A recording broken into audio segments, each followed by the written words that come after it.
ఒక పెద్ద పండగగా భావిస్తారు. ప్రతి ఇంటికి తీరొక బోనాల్ని కూడా సమర్పిస్తూ ఉంటారు. అయితే మన బోనాల పండగకి కేంద్ర బిందువుగా నిలుస్తుంది మన సికింద్రాబాద్ ఉజ్జయిని మహంకాళి ఆలయం. మరి ఈ ఆలయానికి సంబంధించి శతాబ్దాల చరిత్ర ఉంది. ఎన్నో ఏండ్ల నుంచి అసలు ఉజ్జయిని మహంకాళి అమ్మవారు మన సికింద్రాబాద్కి ఏ రకంగా చేరుకున్నారు, బోనాల పండగ ఏ రకంగా జరుగుతుంది, అన్నిటికంటే ముఖ్యమైనది రంగం కార్యక్రమం. ఈ రంగం కార్యక్రమాన్ని భక్తులు ఎంతో భక్తి శ్రద్ధలతో నమ్మకంగా కొలుస్తారు అండ్ నమ్ముతారు కూడా. అమ్మవారు చెప్తుంది భవిష్యవాణిని కూడా అందరు నమ్ముతుంటారు. అయితే ఇవన్నీ కార్యక్రమాలు ఏ రకంగా జరగబోతున్నాయి, ఈసారి బోనాల పండగకి ఎలాంటి ఏర్పాట్లు ఉన్నాయి, ఆలయం చరిత్ర ఏంటి, ఇవన్నీ విషయాలు కూడా లోపలికి వెళ్ళి తెలుసుకునే ప్రయత్నం చేద్దాం రండి. ఉజ్జయిని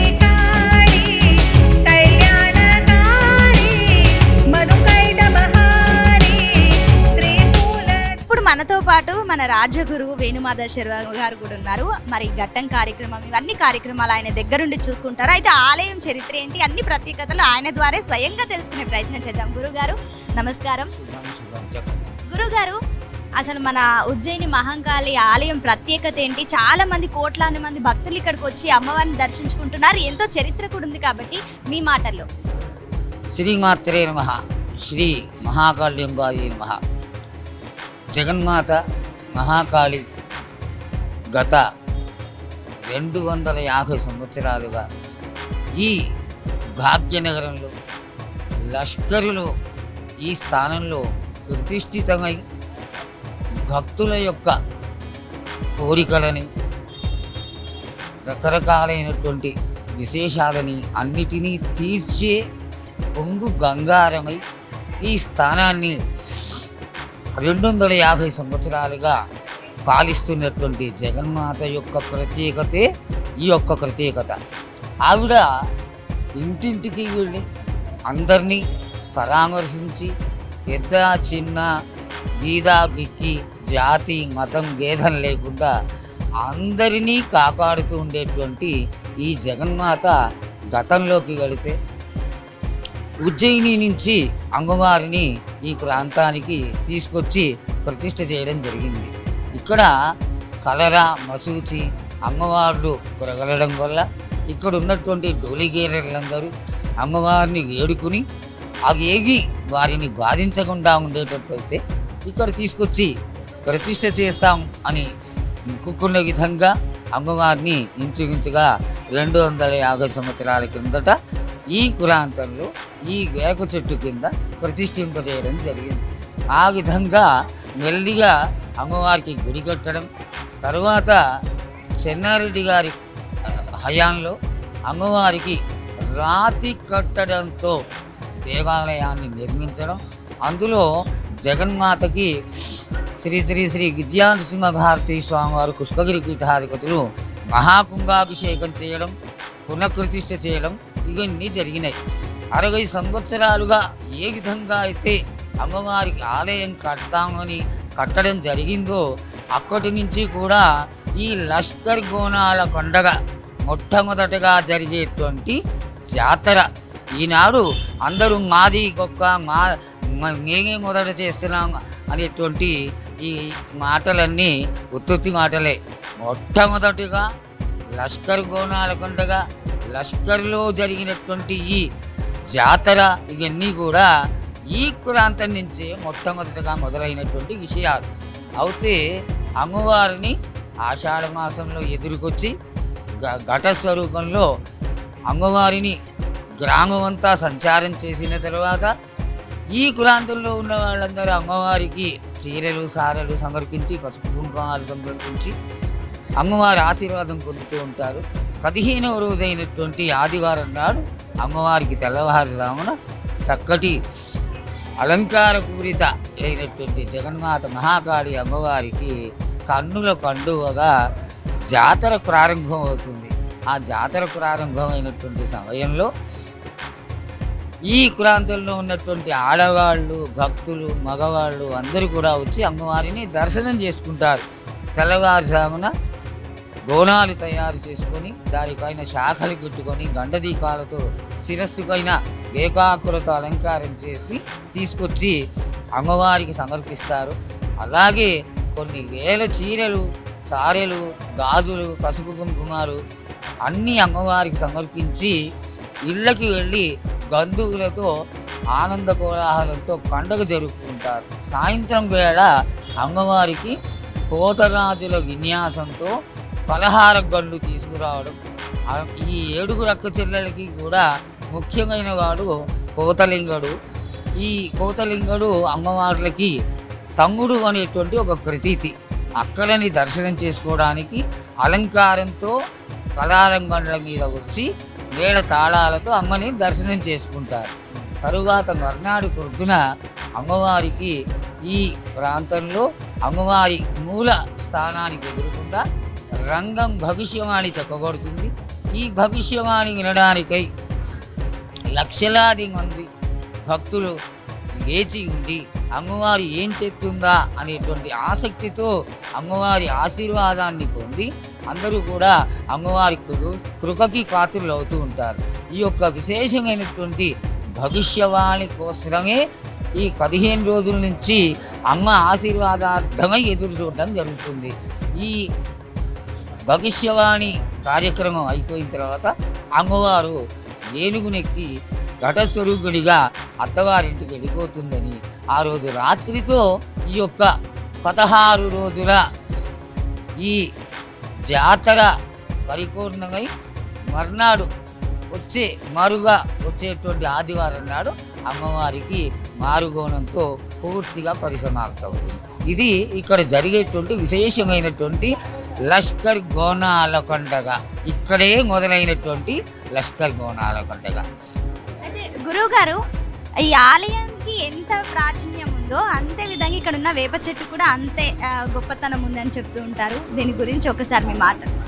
అసలు అమ్మవారిని తీసుకొచ్చేటప్పటికే ఈ వేప చెట్టు ఇక్కడ ఉన్నందువల్ల అమ్మవారిని ఉజ్జయిని నుంచి తీసుకురావడమే ఈ అమ్మవారి పాదాల దగ్గర పెట్టడం.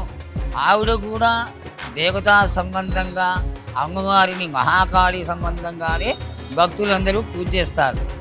ఇంచుమించుగా యూనివర్సిటీస్లో ఈ వృక్ష శాఖల విభాగంలో ఇది కూడా రెఫరెన్స్గా చెప్పబడుతూ ఉంటుంది.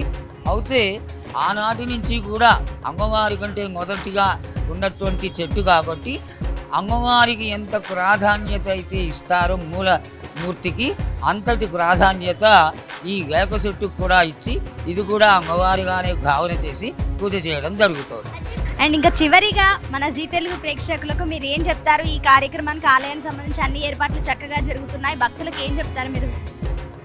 భక్తులందరూ ఈ జీ టీవీ ద్వారా అమ్మవారి యొక్క విశేషమైనటువంటి కార్యక్రమాన్ని దర్శించి ఆనందపడుతున్నారు. జీ టీవీ గారు చక్కటి సేవలు చేస్తూ ఈ యొక్క అమ్మవారి ఆశీర్వాదానికి పాత్రలు అవుతున్నారు.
అయితే సురిటి అప్పయ్య గారి ఆధ్వర్యంలో ఆయన 7th జనరేషన్ వరకు కంటిన్యూగా అందరు కూడా వస్తూనే ఉన్నారు. ఇప్పుడు మన 7th జనరేషన్ వాళ్ళు ఉన్నారు, వాళ్ళతో కూడా మాట్లాడి తెలుసుకుందాం. తరతరాలుగా వారి ఆలయాన్ని అభివృద్ధి చేస్తూ ఫౌండర్స్ అండ్ అదేవిధంగా ఇక్కడ అందరినీ కూడా వాళ్ళే చూసుకుంటున్నారు దగ్గరుండి, ఏ రకంగా ఉన్నాయో కూడా వాళ్ళని అడుగుదాం. హలో అండి, మీ పేరు? నా పేరు సురిటి కామేశ్వర్, మా తమ్ముడు పేరు సురిటి రామేశ్వర్. 7వ తరం వారసులం మేము. సో సురిటి అప్పయ్య వారసులంలో 7వ తరం అంటే సురిటి అప్పయ్య, సురిటి సంజీవయ్య, సురిటి లక్ష్మయ్య, సురిటి కిష్టయ్య, మా తాతగారు సురిటి లక్ష్మయ్య, దెన్ మా నాన్నగారు సురిటి కృష్ణ, నా పేరు సురిటి కామేశ్వర్. అంటే 7th జనరేషన్, అంటే కంటిన్యూగా వస్తున్నందుకు ఈ పేర్లు గుర్తున్నాయి మాకు అట్లా. సో ఈ సురిటి అప్పయ్య గారు మధ్యప్రదేశ్లో ఉజ్జయినికి మారడానికి కారణం ఏంటంటే బర్మా బ్రిటిష్ మధ్య యుద్ధం జరిగింది. ఈయన బిటాలియన్ని తీసుకెళ్ళి మధ్యప్రదేశ్లో ఉన్న ఉజ్జయినికి ఈయన మార్చడం జరిగింది. యుద్ధం ఆ సమయంలో జూన్ జూలై మాసం కనుక వర్షాకాలం, క్రిమికీటాలు పుట్టే సమయం. సో అది కుట్టడం చేత దాని ఆ ఫుడ్ కానీ ఏదైనా ఆకుకూరలు ఏమైనా తిన్నా కానీ వైరస్ లాగా వచ్చేసి కలర్ సోకడం, కలరా, గత్తరు, ఇవన్నీ మైసాచి, ఎన్నో రోగాలు ఉన్నా కానీ దీనికి ఆ సమయంలో సరైన వైద్యం లేదు, డాక్టర్స్ లేరు. ఏం చేయాలంటే అమ్మవారిని గట్కాలని పిలవడం జరుగుతుంది. అమ్మవారి 6వ శక్తిపీఠం, కుడిభుజం పడ్డ ప్లేస్. అది అక్కడ వెళ్ళినప్పుడు అమ్మని వెళ్ళి ప్రార్థించాడు, అమ్మ ఈ రోగం నుండి మమ్మల్ని కాపాడు, ఈ యుద్ధం నుండి మనం గెలిపిస్తే మా ఒక కోరిక తీరితే నిన్ను తీసుకెళ్ళి మా స్వస్థలమైన ఇక్కడ సికింద్రాబాద్లో స్థాపించుకుంటామని ఆయన మొక్కడం జరిగింది. ఆయన మొక్కు సాక్షాత్ అమ్మవారి దర్శనం కూడా ఇవ్వడం జరిగింది. సరే అనేసి తదాస్తాను ఆయనకు చెప్పడం. అది 1815వ సంవత్సరంలో ఆయన వచ్చినప్పుడు ఇక్కడ జాతర ఏ విధంగా చేయాలి అని ఒక తాళపత్ర గ్రంథము, అమ్మవారిని కుంకుమ భరణిలో తీసుకురావడం జరిగింది. ఒక కుంకుమ భరణిలో అమ్మవారిని ఇది చేసుకొని, ఎందుకంటే ఆయన సాక్షాత్ దర్శనం మనసంతా ఆయమనే మొత్తం ఆ రకంగా 1815వ సంవత్సరంలో శ్రీ ఉజ్జయిని మహాకాళి అని నామకరణం చేసి అమ్మవారిని స్థాపించాడు. ఆయన ఒక శిల్పి కాదు, ఆయన ఒక ఆర్మీ సోల్జర్. కానీ అమ్మవారి ఒక మహిమతోటి కళ్ళు మూసుకొని ఏదైతే రూపం చూశాడో ఆ రూపం చెక్కడం జరిగింది స్వయంగా. సో అదే రూపము ఇక్కడ స్థాపన చేశారు. ఆయన తర్వాత అదే సమయంలో దేవాలయం అన్న తర్వాత మనకు కావాల్సింది నీరు, కంపల్సరీ వాటర్ అనేది శుభ్రం పరుచుకున్న అమ్మవారికి అభిషేకాలు చేసి ఏది కానీ నీరు అవసరం కనుక అమ్మవారు ఆ సమయంలో ఇక్కడ ఇప్పుడున్న బావిలో తవ్వించడం జరిగింది. సో ఆ తవ్వించిన సమయంలో మాణిక్యాల దేవి అనేది స్వయంగా అమ్మవారు వెళ్ళడం జరిగింది. సో మాణిక్యాల దేవి అని మీరు ఎలా అంటారంటే అప్పుడు 6 ఏళ్ల బాలికకు అమ్మవారు పూనడం చేత నేను ఎవరి తల్లి నువ్వు అంటే నేను మాణిక్యాల దేవిని, నన్ను మా అక్క కుడి పక్కకు నన్ను స్థాపన చేయండి, మిమ్మల్ని చల్లగా చూస్తాను అది అని చెప్పడం జరిగింది. సో అదేవిధంగా అమ్మవారి కోరిక అనుసారంగా అమ్మవారిని కుడి పక్కకి, ఏ దేవాలయానికైనా ఒక్క అమ్మవారి, కేవలం ఈ దేవాలయం 2 అమ్మవారి, ఇది స్టోరీ. ఒకటి ఏంటంటే కూడా ఇక్కడ టెంపుల్ చుట్టుపక్కల కూడా ఇంకా చిన్న టెంపుల్, ఎదురుగా వినాయకుడి మందిరం ఉంది. సహజంగా అందరూ ఇక్కడ వచ్చి అమ్మవారిని దర్శనం చేసుకొని వెళ్ళిపోతుంటారు, కానీ ఇంక ఈ చుట్టుపక్కల కూడా దర్శనం చేసుకోవాలా ఏంటి అంటే దాని గురించి ఇంకా భక్తులకు ఒక క్లారిటీ లేదు. ఇది ఉజ్జయిని మహాకాళి అమ్మవారికి కొన్ని హద్దులు ఉండేవి. హద్దులు అంటే పులిమేరాలు అంటారు. అటు స్టెప్స్ 4 దిక్కులు 4. ఇప్పుడు అమ్మవారి ఎదుర్కోలు వచ్చేసి ఇప్పుడు కరబల మైదానంలో ఉన్న అమ్మవారు నల్లపోచమ్మ అమ్మవారి దేవాలయంలో తీసుకురావడం జరుగుతుంది. సో ఆ అమ్మవారి ఒక జలకడవ కానీ, పచ్చికుండ కానీ, వేగన్ల గుండ కానీ, గుమ్మడికాయ కానీ, గతంలో దున్నపోతు బలి ఇచ్చేవాళ్ళు, ఇప్పుడు గుమ్మడికాయ బలిస్తున్నారు. సోరకాయ బదులు మేక తీసేది, కోడిపుంజు బదులు కొబ్బరికాయలు, ఇవన్నీ స్వాత్మిక పూజలో 1941లో స్థాపన స్టార్ట్ చేయడం ఇది మా తాతగారైన తండ్రి గారు చుట్టూ ఇష్ట పీరియడ్లో.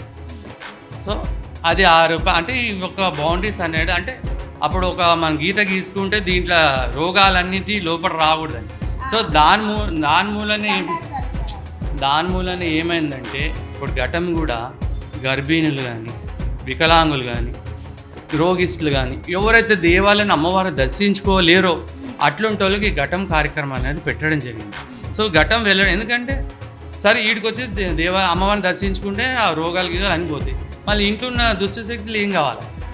సో అమ్మవారు ఘటం అక్కడికి వెళ్తే ఈ ఏరియాలో ఇక్కడ వస్తుంది అని డబ్బు చాటింపు చేసి చెప్పడం జరుగుతుంది. ఆ రోజు అంతా ఇల్లంతా శుభ్రంగా ఉంచుకొని కల్లాపు చల్లుకొని పసుపు కుంకుమ నిమ్మకాయలు దండలు పెట్టుకొని అమ్మవారి గురించి ఒడి బియ్యం రెడీ పెట్టుకొని వారి కోరికలు ఏదో స్వయంగా అమ్మవారే వాళ్ళ ఇంటికి వెళ్ళి వారి కోరికలు తీర్చే విధంగా ఈ కార్యక్రమం కూడా పెట్టడం జరిగింది. ఇంకొకటి ఇప్పుడు బోనాల పండగ కూడా ఎలాంటి ఏర్పాట్లు చేస్తున్నారు? రాగానే చూస్తున్నాము ఎక్కడికక్కడ బందోబస్తు కూడా ఉంది, పోలీస్ సిబ్బంది కూడా ఉన్నారు కాబట్టి ఏంటి ఏ రకంగా ఏర్పాట్లు జరుగుతున్నాయి? ప్రతి ఏటా అమ్మవారి భక్తులు పెరుగుతూనే ఉన్నారు. మా అంచనా ప్రకారంగా ఈసారి 30 లక్షల మీదనే వచ్చే అవకాశం ఉంది. సో దానికి అనుగుణంగానే ఒక 3 ఏళ్ల క్రితమే ఫస్ట్ 2 లైన్లు ఉండేది, ఇప్పుడు దాని ఇంచుమించు 6-7 లైన్లు చేయడం జరిగింది. సో బోనాలకు కూడా సపరేట్ క్యూ లైన్ పెట్టడం జరిగింది. ఇప్పుడు శివశతులు ఒక టైమింగ్ ఇవ్వడం జరిగింది. సో అందరినీ ఎవ్రీథింగ్ ఇప్పుడు దేవాలయం అన్న తర్వాత అమ్మవారిని దర్శించుకోవాలని ప్రతి ఒక్కరికి ఉంటుంది ఆషాఢంలో.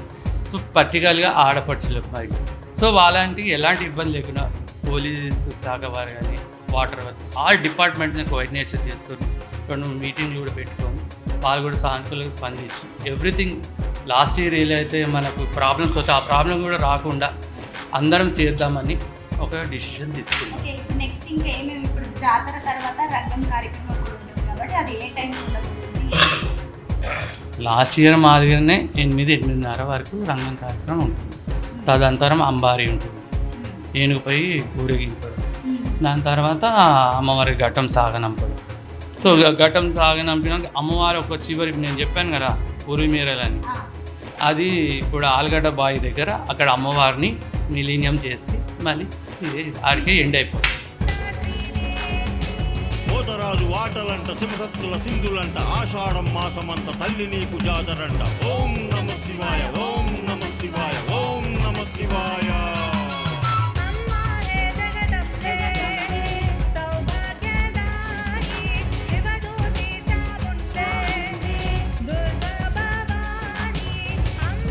అయితే ఇప్పుడు మనం చూస్తున్నాం కదా ఇక్కడ వేప చెట్టు, ఈ ఆలయంకే 250 ఏళ్ల సంవత్సరం అంత చరిత్ర ఉంటే ఈ ఆలయం కంటే ముందుగానే ఈ వేప చెట్టు ఇక్కడ ఉంది. దీన్ని అప్పటి నుంచి అదే రకంగా కొలుస్తున్నారు. దీనికి ఇంకా ఇప్పటికీ ఏదైతే పిల్లలకు సంబంధించి కూడా అటు కాలేజ్ నుంచి కూడా వచ్చేసి ఈ ఏదైతే ఈ చెట్టు ఉందో ఇది ఒక రిఫరల్గా పనిచేస్తుంది పిల్లలకి. అండ్ ఇంకొకటి ఏంటంటే కూడా ఈ అమ్మవారు ముందుగా ఏదైతే ఈ చెట్టును కూడా అమ్మవారుగా ఒకసారి మనం తెలుగు వాళ్ళందరూ కూడా భావిస్తూ ఉంటారు, అందరూ కూడా హిందువులు భావిస్తుంటారు, వేప చెట్టుని అమ్మవారుగా భావిస్తూ ఉంటారు. అయితే ఇక్కడ అందరూ కూడా అమ్మవారికి తెచ్చిన పసుపు కుంకుమ కానివ్వండి ఈ చెట్టుకి సమర్పిస్తూ అమ్మవారికి బొట్లు పెడతారు. ఏమైనా కావాలంటే కూడా అమ్మవారికి ఇక్కడ చీరలు గాజులు ఇవన్నీ ఇక్కడ అమ్మవారికి డైరెక్ట్గా వారు సమర్పించడానికి వీలుంటుంది. ఇంకా ఏదైతే ఈ చెట్టును కూడా అన్నేళ్ల నుంచి ఉంది కాబట్టి దీన్ని ఈ రకంగా ఉంచారు. అవి మనం చూస్తున్నాం ఈ మెట్ల మధ్యలో చెట్టు ఏ రకంగా వచ్చి డెవలప్ అయిపోయింది మనకు క్లియర్గా కనిపిస్తుంది. అంటే ఈ ఏదైతే భవనం మందిరం కట్టిన తర్వాత కూడా దినదినంగా ఈ ఏదైతే ఆలయం అభివృద్ధి జరుగుతుందో ఆలయంలో ఈ చెట్టు కూడా ఒక భాగం అయిపోయి డెవలప్ అయిపోయింది. పూర్తిగా గోడల మధ్యలో నుంచి కూడా అది వెళ్తూ ఉంది, మనకు కనిపిస్తుంది పైన ఈ ఏదైతే గోడలు ఉన్నాయో వీటిలో నుంచి కూడా ఇంకా పైకి వెళ్ళిపోయింది. అంటే ఈ చెట్టుని డిస్టర్బ్ చేయకుండా ఆలయం కూడా అదే రకంగా డెవలప్ చేసుకుంటూ వస్తున్నారు. చెట్టును ఎందుకంటే అమ్మవారిగా భావిస్తుంటారు. చూడండి అమ్మవారికి పసుపు కుంకుమలు పెట్టి భక్తి శ్రద్ధలతో మహిళలు కూడా కొలుస్తుంటారు. అమ్మవారిని స్వయంగా ఇక్కడ అమ్మవారికి ఏ రకంగా చీర గాజులు పూలు బొట్లు అన్నీ చాలా చక్కగా అలంకరించి ఇక్కడ స్వయంగా అమ్మవారే ఉన్నట్టు కూడా అమ్మవారిని భావిస్తారు. భక్తుల్ని కూడా మాట్లాడిద్దాం ఒకసారి, భక్తులు కూడా వారికి ఏమనుకుంటున్నారు. నమస్తే అమ్మ, మీ పేరు? పుష్ప. పుష్ప, ఎక్కడి నుంచి వస్తున్నారు? ఎయిర్పోర్ట్ శంషాబాద్. శంషాబాద్ నుంచి వస్తున్నారా? ఏంటి అంటే మీరు ఎప్పుడు వస్తారా? ఇది ఫస్ట్ టైమా? ఉండి వెళ్ళిపోయినాం అనమాట, వద్దాం అనేసి అని వచ్చినాం. మా కూతురు మేము వాళ్ళ మ్యారేజ్లు అయిపోయినాయి, చాలా రోజులు అయింది, అమ్మవారి దర్శనం చేసుకుందాం అనేసి వచ్చినాము. అంటే ఎట్లుంటది ఇక్కడ అమ్మవారికి మొక్కులు తెచ్చుకుంటారా? అంటే మొక్కిన మొక్కులు మంచిగా ఉంటుంది. ఇప్పుడే ఫస్ట్ వచ్చిన నేను ఇక్కడికి వెళ్ళిపోయిన తర్వాత ఇప్పుడే వచ్చిన. ఇప్పటి వరకు మీరు మీకు చాలా కష్టం ఉంది ప్రాబ్లం ఉంది అని ఏదైనా మొక్కుకున్నారా? మ్యారేజ్ కావాలి అనేసి అని అనుకుంటున్నాను అమ్మా. కూతురు అలా పిల్లలు మంచిగా ఉండాలి, చదువులు మంచి చదువుకోవాలి, అందరు మంచిగా ఉండాలి పిల్లలు అనేసి అని మొక్కుకుంటున్నాను. ఇప్పుడు ఏం లేదమ్మా, కాలికి టెంకాయలు కొట్టేసి. పూర్ణిమ అండి. పూర్ణిమ, మీరు ఏం మొక్కుకున్నారు ఇప్పటివరకు? ఏమైనా మొక్కుకున్నారా? మా పాప బాబు బాగా చదువుకోవాలి, మంచి జాబ్ రావాలి, బయటికి వెళ్ళాలని, అబ్రాడ్ వెళ్ళాలని. ఏమైనా కోరుకున్న కోరిక తీరిందా? అది అయిందంటే అంటే పాపకి కొంచెం స్మాల్ పాక్స్, చికెన్ పాక్స్ లాగా వచ్చింది. సో తగ్గిందనమాట అమ్మవారు.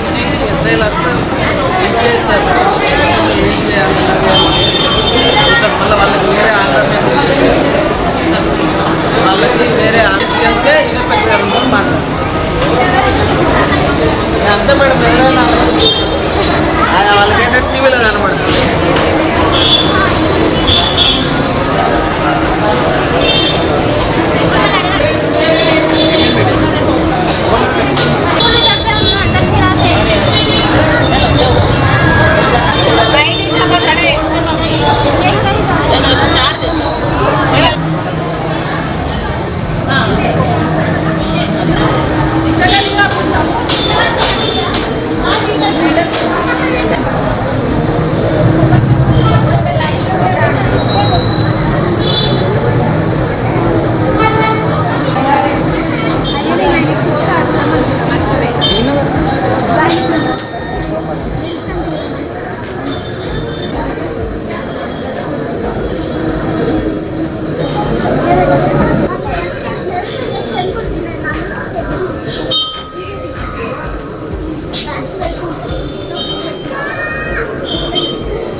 నువ్వు కూడా వెళ్ళినావా వైశాఖతో? భయమైంది కదా నీకు కూడా? భయపడ్డారంట బాబు, భయపడ్డారంట మీరే వైశాఖ.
చెప్పు.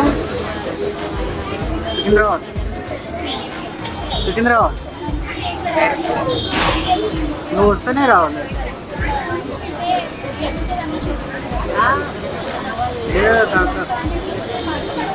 లేవు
నీకు మంచి జాబ్ వచ్చేది. నూనె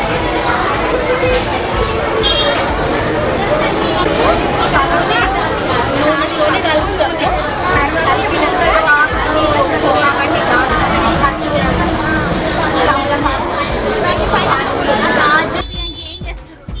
పసుపు నూనె వేసి బియ్యాన్ని కలపాలి. 5 కిలోల బియ్యం తీసుకొచ్చినాం మేము అమ్మవారు. ఎవరి ఇష్టం వాళ్ళు కిలో బావు కూడా తేవచ్చు, కానీ మేము 5 కిలోలు తెచ్చినాం. 5 కిలోలు తెచ్చినాం. 5 మంది పోతాం. ఇంకా 5 కిలోలు తెచ్చినాం. తెచ్చి అన్ని 5 తెచ్చినాం. 5 కొబ్బర్లు, తమలపాకులు, 5 ఖర్జూరలు, 5 నల్ల ఒక్కలు, 5 పసుపు కొమ్ములు, 5 పండ్లు, గాజులు, జాకెట్ ముక్క అన్నీ తీసుకొచ్చి పసుపు కుంకుమ పువ్వులు, చీరే అన్నీ తెచ్చి అమ్మవారికి పొడి బియ్యం పోసుకున్నాం. అయితే మేము 20 మా మామకు అమ్మవారు వచ్చేది ఇట్లా మాంకాలమ్మ. అప్పటి నుంచి మేము ఈ అమ్మవారిని నమ్ముకున్నాం. మాకు అంత మంచిగా జరుగుతుంది. మాకు మా మామ ఇట్లా అమ్మవారిని నమ్ముకునేది. మా ఇంట్లో అమ్మవారు గొలిసేది. మాంకాలమ్మ పండుగ నాడు మేము 13 తారీఖు నాడు మాంకాలమ్మ పేరు మీద ఇంట్లో మేకను కోస్తాం. ఇంట్లో మేకను కోసి పండుగ మంచిగా పెద్దగా చేసుకుంటాం. అందరినీ పిలుస్తాము. మంచిగా మాకు అమ్మవారు మాకు అంతా మంచిగా జరుగుతుంది. మాకైతే ఇప్పటి వరకు అయితే మాకు అమ్మవారి దేవాలయం మేము అంతా మంచిగానే ఉన్నాం. ఇట్లా బోనం తీసుకొని వస్తాం. మేము బోనం తీసుకొని ఓడిపిఎం తీసుకొని ఈ గుడికి వస్తాం. పండుగ రోజు వీలు కాదు కదా, ఇంట్లో పండుగ కదా, అందుకే ముందు ఇట్లా తెచ్చి పోస్తాం. పోసి ఇంకా పండుగ నాడు మంచిగా పండుగ చేసుకుంటాము. మంచిగా మా శక్తి కొలది అంతా మంచిగా చేసుకుంటాము. అందరినీ నలుగురిని భోజనాన్ని పిలుస్తాము. మంచిగా మేకను కోస్తాము. ఆ రోజు కూడా ఇంట్లో మంచిగా అమ్మవారి పేరు మీద కలశం పెట్టుకుంటాము. కలశం పెట్టుకొని ఆ కలశం ముందు మేకను కోస్తాం. మేకను కోసి ఇంకా వంటలు చేసి అందరిని పిలిచి భోజనాలు చేసి అమ్మవారికి పోస్తాం. నాన్న ప్రతిసారి ముందే ఇట్లా బోనము ఓడిపిఎం తీసుకొని వస్తాం. పండుగ నాడు వీలు కాదని మన పండుగ నాడు ఇంట్లో పండుగ చేసుకుంటాం అమ్మవారికి. ఇప్పుడు అమ్మవారికి ఇచ్చేసిపోతాం అన్ని.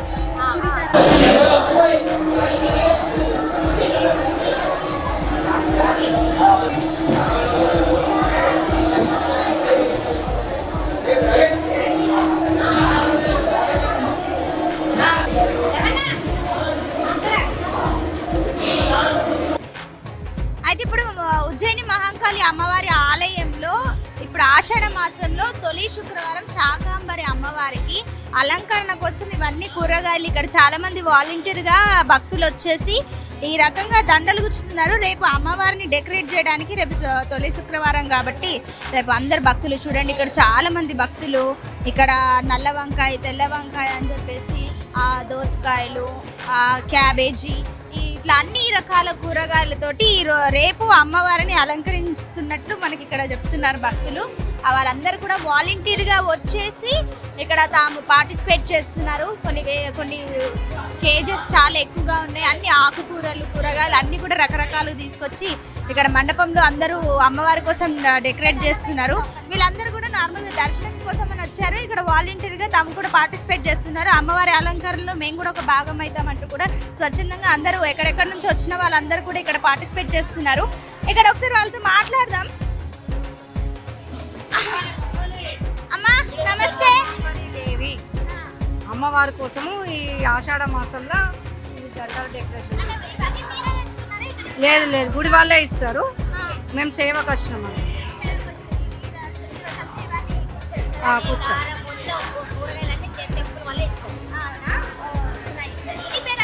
మన పేరు పుష్పలీల. ఫస్ట్ టైం, రెండోసారి వచ్చినాం కానీ కూరగాయలు సేవ చేసినందుకు వచ్చినాం మేము. సేవ చేసినందుకు చాలా సంతోషం ఉన్నది. అమ్మ దయ వల్ల ఇంత దూరం మమ్మల్ని నిలిపించుకుంది తల్లి, సేవ చేయించుకుంటుంది. సేవ చేయాలి, మాకు ఎంత సేవ చేయించుకుంటే అంత సంతోషం తల్లి. ఆమె అనుగ్రహం వల్ల మేము వచ్చాము ఇంత దూరము, లేకుంటే అమ్మవారి దయలేని మేము రాలేం కదా. మాకెంతో హ్యాపీగా అనిపిస్తుంది అనమాట. మొన్నటి వరకు బల్కంపేట ఎల్లమ్మ కళ్యాణం అయింది కదా, అక్కడ కూడా 15 days మేము సేవ చేసాము. మళ్ళీ ఇక్కడ కూడా అమ్మవారి శాకాంబరి ఆహార ఉంటుంది కాబట్టి ఈరోజు మా సేవకులు అందరూ వచ్చి ఇక్కడ కూరగాయలు అందరూ పెడుతున్నారనమాట. అంటే అమ్మవారికి శాకాంబరి అనే ఒక అవతారం ఉంటుంది అనమాట. ఆ శాకాంబరి అవతారం ఈ ఆషాఢ మాసంలో కంపల్సరీ చేస్తారు. సో దానికని ప్రతి కూరగాయలు కుచ్చి దండ వేస్తారు అమ్మవారికి, ప్రతి గుళ్ళల్లో వేస్తారు. మొన్న 2 days బ్యాక్ పెద్దమ్మ గుళ్ళు అయిందనమాట. అయితే బల్కంపేట 2 days తర్వాత ఉందన్నమాట ఇప్పుడు. అందుకే ఇక్కడ మాంకాలమ్మ టెంపుల్లో ఈరోజు రేపు ఉందన్నమాట. ఈరోజు డెకరేషన్ చేస్తారు నైటు, రేపు మార్నింగ్ శాకాంబరి అవతారం. అట్లానేం లేదు, మొత్తం టెంపుల్ సరిపోయినంతనే కుడతాం, అంత ఇంత అని ఏముండదు. మొత్తం టెంపుల్ రౌండ్ మొత్తం అన్నీ ఏ కూరగాయలు వదలము. ప్రతి ఇప్పుడు మనం తినే కూరగాయలలో ఎన్ని వస్తువులు ఉంటాయో అన్ని వస్తువులు కుడతాం అనమాట. అన్నీ వంకాయ, ఆలుగడ్డ, క్యారెట్, బీరకాయ, మళ్ళా సొరకాయ, చామగడ్డ, కందగడ్డ, మళ్ళా పొటాటో, వంకాయలు. అంటే వంకాయలలో 4 ఉంటాయి. బ్రింజాల్ ఉంటుంది, పొడుగు వంకాయ ఉంటుంది, రౌండ్ వంకాయ ఉంటుంది, అన్నీ బెంగళూరు వంకాయ ఉంటుంది. సో ఇవన్నీ ఐటమ్స్ అన్ని కూర్చి అమ్మవారికి ఆనందంగా వేస్తాం మేము. చూస్తున్నారు కదా, నాతో కూడా కూర్చిపించేసిర్రు అమ్మవారికి దండ అలంకరణ. ఈ కూరగాయలు అన్నీ కూడా కేవలం అమ్మవారికే కాదు, ఆలయం మొత్తం ఇప్పుడు ఉజ్జయిని మహంకాళి అమ్మవారి ఆలయం మొత్తం ఈ కూరగాయలతోనే డెకరేట్ చేస్తారు. రేపు శాకంబరి అమ్మవారికి అంత మంచిగా డెకరేట్ చేస్తారు అన్నట్టు. అన్ని కూరగాయలు ఇంకా ఈ అమ్మ చెప్పినట్లుగా అన్ని కూరగాయలు ఇది అది అని మనం ఏం తింటామో అవన్నీ కూడా అమ్మవారికి డెకరేషన్గా మొత్తం ఆలయం మొత్తం రేపు తీర్చిదిద్దుతారంట.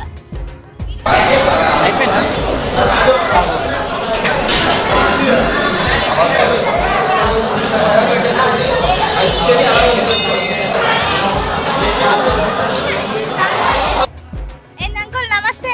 నమస్తే. నమస్తే. ఎక్కడి నుంచి వచ్చారు? ముషిరాబాద్.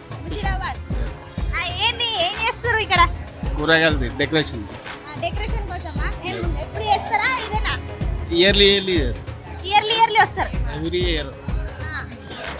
ఏది మంచిగా రెడీ వచ్చి కట్లకి ఇట్లా పెట్టుకున్నారు? నాకు అలవాటు ఉంది. అంటే అమ్మవారి భక్తులు ఏమన్నా సెపరేట్గా అమ్మవారికి ఇష్టం అన్నట్టు చెప్పండి. అట్లా ఏం లేదు, డైలీ రెగ్యులర్ వేస్తారు. ఏంటి అంటే మీరు ఏం చేస్తుంటారు? మీ పని ఏంది? మీరు ఇక్కడికి వచ్చిర్రు? ఫ్లవర్ డెకరేషన్ ఉంది, ఇది కూరగాయలది ఇవాళ డెకరేషన్ శాకాంబరి. పిలిచిర్రా? టెంపుల్ వాళ్ళు పిలిచిర్రా? మీరు వచ్చిర్రా? మా కాంట్రాక్టర్ రామన్న. ఏంటి పొద్దున్న నుంచి ఎన్ని కూర్చిర్రు ఇప్పుడే 1 hour నుంచి స్టార్ట్ అయింది, సాయంత్రం 6 వరకు కంప్లీట్ అయిపోతుంది డెకరేషన్. కూరగాయలు ఇంత పెద్ద ఎట్లా ఆపుతారు మరి? ఇది దండ ఆగదు కదా. ఫ్రేమ్ కట్టి ఉన్నది, ఫ్రేమ్ కి హ్యాంగ్ చేస్తాం. ఫ్రేమ్ కి హ్యాంగ్ చేసి ఇదంతా డెకరేట్ చేస్తారా? Yes. ఇది క్యాబేజీలు ఇది కూడానా? మొత్తం హ్యాంగ్ చేస్తాం. సెపరేట్ ఒకటి ఇంత సెపరేట్ కడతారా? Single separate. దండ టైప్ కాదు, సెపరేట్ గా కట్టేస్తారు. Yes. డెకరేషన్ ఇది ఉన్నది దండల టైప్. ఇవి దండలు కడతారు. దండలు కట్టి ఇవి ఎక్కడ వేస్తారు? అమ్మవారి గర్భగుడి మెయిన్ అక్కడ మొత్తం డెకరేషన్ ఎవ్రీ ఇయర్ ఇట్లానే ఉంటుందా? సేమ్ ఇట్లనే ఇది ఎన్నో ఇయర్ మీరు ఇప్పుడు ఇది అంటే ఫస్ట్ టైం మీరు ఇక్కడ చేస్తున్నారా లేదంటే ఎప్పుడు ఎవ్రీ ఇయర్ వస్తారా? 7 years నుంచి కంటిన్యూ. 7 years నుంచి మరి మొక్కుకుంటున్నారు అమ్మవారికి, ఇవన్నీ కూరగాయలు ఉచ్చుతున్నారు. ఏమైనా మొక్కుకున్నారా?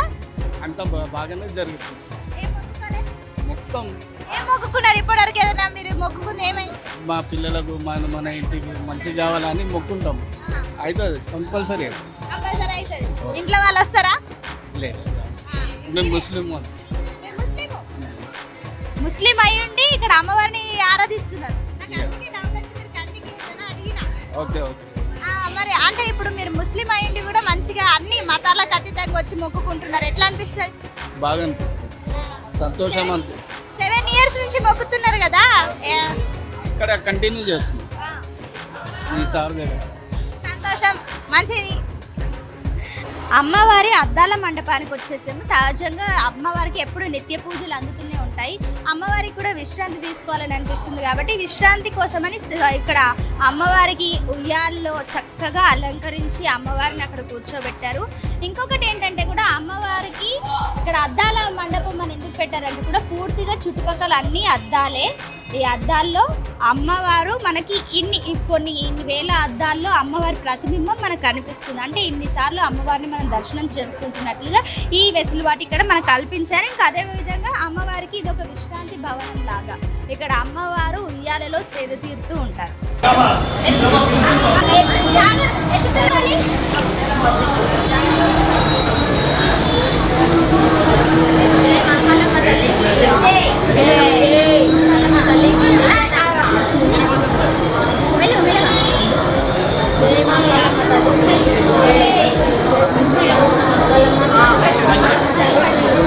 ఇది మొత్తం మీద ఆలయ విశిష్టత, అదేవిధంగా దీనికి సంబంధించిన చరిత్ర, అన్ని ఏర్పాట్లు కూడా మీరు చూడడం జరిగింది. ఇది వాటి కార్యక్రమం. కెమెరా పర్సన్ సాగర్తో మీ సుమిత సైనింగ్ ఆఫ్.